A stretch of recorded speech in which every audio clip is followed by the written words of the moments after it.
দেশের দক্ষিণ পূর্বাঞ্চলের জেলা শহর নোয়াখালীতে ১২০৫টি মন্দির ও মঠ আশ্রম আছে। এর মধ্যে খ্যাতি আছে এমন কয়েকটি মন্দির আজকে ঘুরে দেখাবো এবং ইতিহাস তুলে ধরব।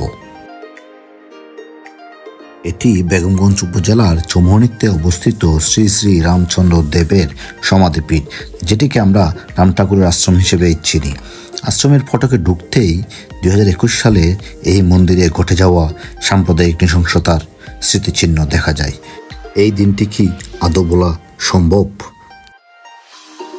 বিশাল আকার গেট পেরিয়ে আমি যখন ভেতরে প্রবেশ করি, প্রথমেই এই সমাধিপীঠটা দেখা যায়।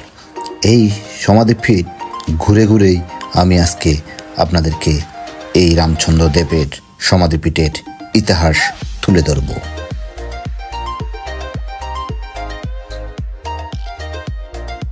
১৩৪৯ সনের আষাঢ় মাসে শ্রী শ্রী ঠাকুর কলকাতায় শ্রীযুক্ত উপেন্দ্র সাহাকে জানান তিনি কিছুদিন খুব নিরিবিলি থাকতে চান।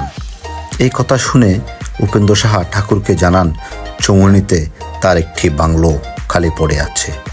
ঠাকুর সে বাংলোয় থাকার ইচ্ছা করিলে দ্রুত প্রয়োজনের ব্যবস্থা নেন উপেন্দ্র সাহা।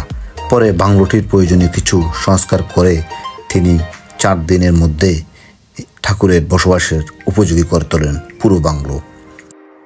৭ বছর সেখানে থাকার পর ১৩৫৬ বঙ্গাব্দের ১৮ বৈশাখ পুণ্য অক্ষয় তৃতীয় তিথিতে অর্থাৎ ১৯৪৯ খ্রিস্টাব্দের ১ মে অগণিত ভক্তের প্রাণের ঠাকুর দেহত্যাগ করেন। পরে বাংলোর যে কক্ষে ঠাকুর বাস করতেন সে কক্ষই সর্বসম্মতিক্রমে সমাধিক্ষেত্র হিসেবে প্রতিষ্ঠিত হয়।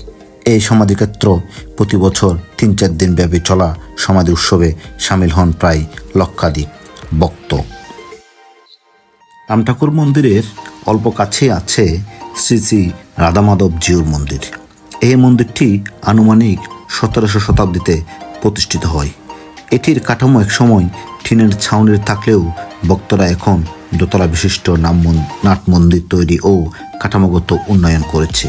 নতুনভাবে শ্রী শ্রী রাধামাধব জিউর বিগ্রহ প্রতিষ্ঠা করে মন্দিরটি পুনরায় চালু করা হয়। মন্দিরে এখন জগন্নাথ, বলরাম, সুভদ্রা, গৌরনিতাইয়ের বিগ্রহ প্রতিষ্ঠা করা হয়েছে। মন্দিরের পেছনে আছে যাত্রী নিবাস ও সাধু সন্ন্যাসীদের থাকার জন্য ত্রিতলা ভবন। বিভিন্ন সময় সাম্প্রদায়িক হামলায় মন্দিরটি ক্ষতিগ্রস্ত হলেও সনাতনীদের কাছে এটি অন্যতম তীর্থপীঠ। এখন ঘুরে দেখব মাইজদির শ্রী শ্রী রামচন্দ্র দেবের জন্মোৎসব মন্দির। এই মন্দিরে প্রতি বছর মাঘী শুক্লা দশমী তিথিতে শ্রী শ্রী ঠাকুরের জন্মোৎসব অনুষ্ঠিত হয়। দেশ বিদেশের লক্ষ লক্ষ ভক্ত এই অনুষ্ঠানে অংশগ্রহণ করেন। শ্রী শ্রী রাম ঠাকুরের প্রথম জন্মোৎসব কলকাতা শহরে পালিত হলেও শ্রী শ্রী ঠাকুর তাহার জন্মোৎসব নোয়াখালী শহরে স্থানান্তর করেন।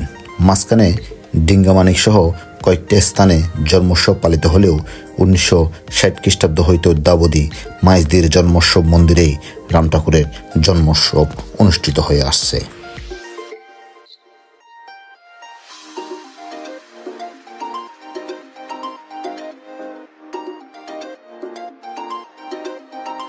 রাম ঠাকুরের জন্মোৎসব মন্দির থেকে বের হয়ে কাছেই থাকা শিব মন্দির এবং কালী মন্দির দর্শনে যাই। এই দুটি মন্দির কিছুটা ছোট হলেও কিন্তু বৈশিষ্ট্য রয়েছে।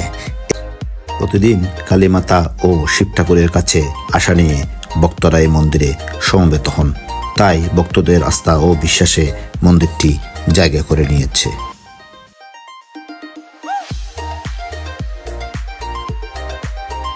মাইজদি সদরের গুপ্তাঙ্ক এলাকায় আছে নোয়াখালী দেবালয়।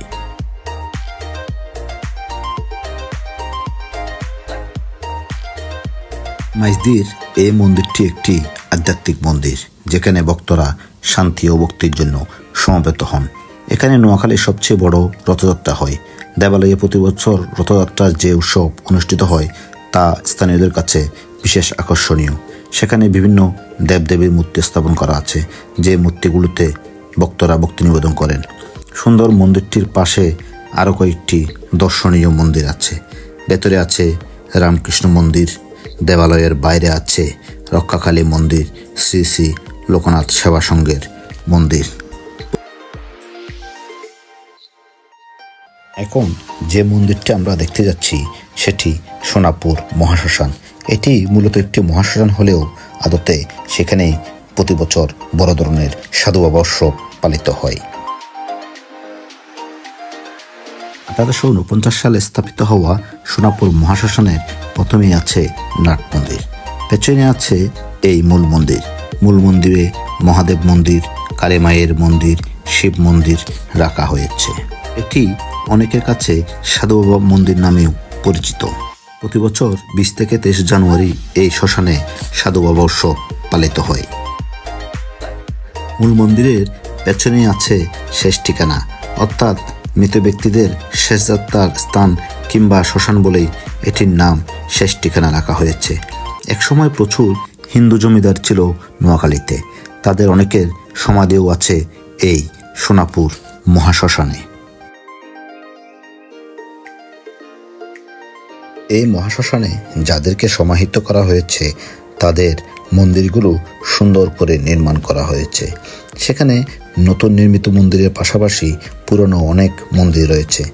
এই পুরনো মন্দিরগুলোই যেন মহাশ্মশানের শত বছরের ঐতিহ্যকে ধারণ করছে।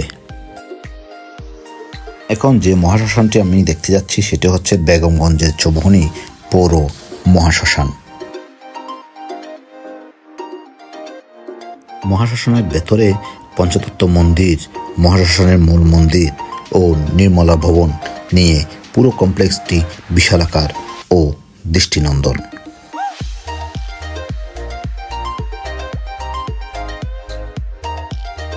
প্রতি শুক্রবার চৌমুহনী পৌর মহাশ্মশানে সন্ধ্যায় ভক্তবৃন্দের মিলন মেলা বসে।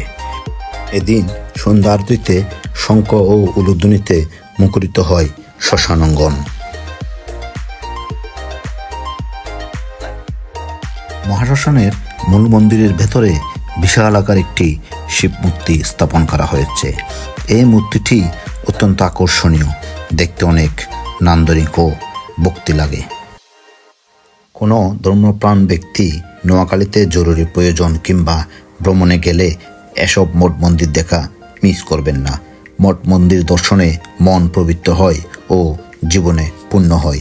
সবাইকে অসংখ্য ধন্যবাদ।